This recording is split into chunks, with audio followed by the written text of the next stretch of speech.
to ask you about the race or the battle for the number 3 receiver, the guy who will get the most targets or receptions after Tyreek and Jalen. How is that going? I think the whole group's been doing a great job.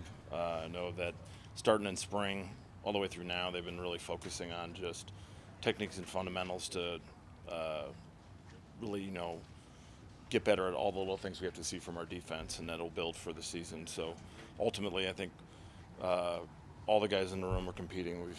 Been really pleased with what they've done so far, and I think we still have a long way to go before we're going to make decisions as well of that stuff. Is there anybody who you would think is best qualified based on their past? Braxton Berrios, Raheem Mostert for the number 3 receiving target or receiver role? Yeah, I just when we still have the whole month of August left, I mean, it's sitting here and trying to say anything, I think is jump to conclusions, because the next 2 weeks we got great competition with Atlanta and going to Houston. I think a lot of guys, are really focusing on each day, and then with the next couple of weeks, it's going to really show out, who's going to compete and who's really, working for the job.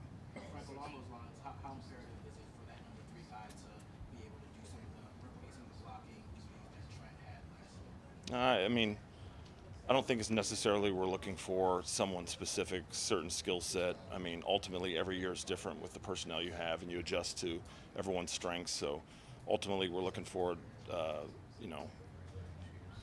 overall the right 53 for the roster. So on offense, we're trying to find the best players, and whatever those guys can do, we'll maximize their skill set, and we'll adjust in any way we have to meet what they can do. Raheem said he put some emphasis on becoming more of an elite pass catcher in the offseason. Where have you seen improvement there at all, or influence? Yeah, I just think, his overall process is outstanding. He's a great vet, and you can see he was really working on in the spring, just all of his fundamentals. And, I think just when players take that approach and they have a daily process to improve, it shows itself maybe not here, not there, but it's going to build over time. And it's, with him, it's, what he's been able to do from spring into now. We're really excited with the way he's been progressing. We've heard from so many guys about the familiarity of year 2 in the offense and how it just kind of eases the transition during training camp the first week so far. How have you seen this year's first week of camp and how comfortable guys are with the system compared to where they were a year ago? I think overall the guys, they hear the concept, and now it's more of not executing an assignment, but understanding what it attacks, how they work together, how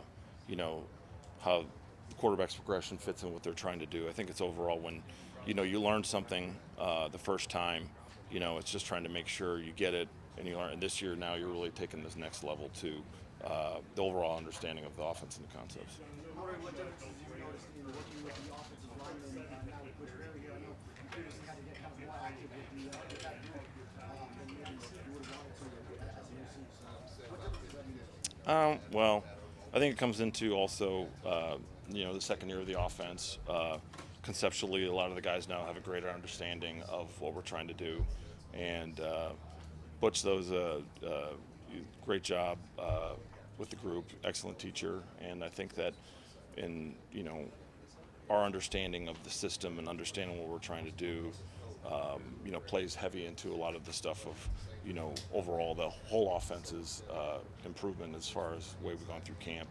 And we're excited with what the group and how they're growing, and, that really the next 2 weeks, when we start changing the look, changing the opponent, it'll be a really great time for, that group to, keep ascending. Frank, it seems like there's a lot of instances, so you have looking cornerbacks coming in, so you have impact on your line. With Garley Chain, what excites you about his skill set, and what makes you work? Yeah, coming out of A&M, you saw the explosive plays that he was able to make in the running game and the passing game. And just, the NFL level, there just comes a process of understanding the volume increases, what we ask increases, and, and he's really working with Eric to understand, all the nuances that come to the NFL level playing running back, especially in this offense with being able to run the ball and then catch it. So overall, where he's been working to so far has been very promising. And again, the next couple of weeks for the guys is going to really be the greatest growth, because you go against the defense for several weeks, and then now it's going to change as we play different defenses. So it's going to be a great opportunity for him to really grow. Frank, how did the offense, I guess, evolve over the course of the 2022 season when you saw what Tua could do, put more in his play perhaps than you originally thought? And how much freedom does he have in 23 to get up there and all? Again, it's with him. And overall, I think of all the offensive players, it's just you evolve to the skill sets of your players and what do they do well. And this year, it's taking what we learned from 22 and now trying to really improve on the things that we can control, and that is our, effort, fundamentals, overall operation. So, I mean, not just him, but all of us. I think that's where we're all growing, especially in this camp, and focusing on those things that we can control and making sure that we don't have any issues with our operation going forward. And that's been really our growth right now this season, working on ourselves.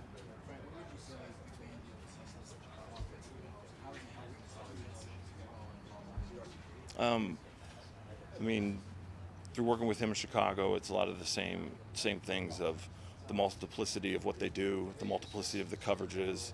It all starts looking the same. It makes us have to really be on our recognition, be on our communication, and be on our fundamentals. So I think that we overall have been able to really work on our game, our techniques, what we're trying to accomplish through what they're providing, because hey, you assume something and then next thing you know it changes. So I think it's helped us a lot, and again, excited for the next 2 days to really keep growing upon it. I'm sorry, along those lines, I know last year we saw a lot of these passes to Tyree, maybe we don't see it as much, but it's interesting to hear too, kind of talk about it's not results based, every day of practice. I just want to say, because accordingly, when you look at the day of practice, what do you look at to say, okay, we accomplished what we need to, so we're going to make a difference? Yeah, I think what we look for every day is guys trying to really execute what they're trying to do within the play. And not every play is going to be a 60-yard touchdown, but on every play are we executing within what the concept is and the timing of the play.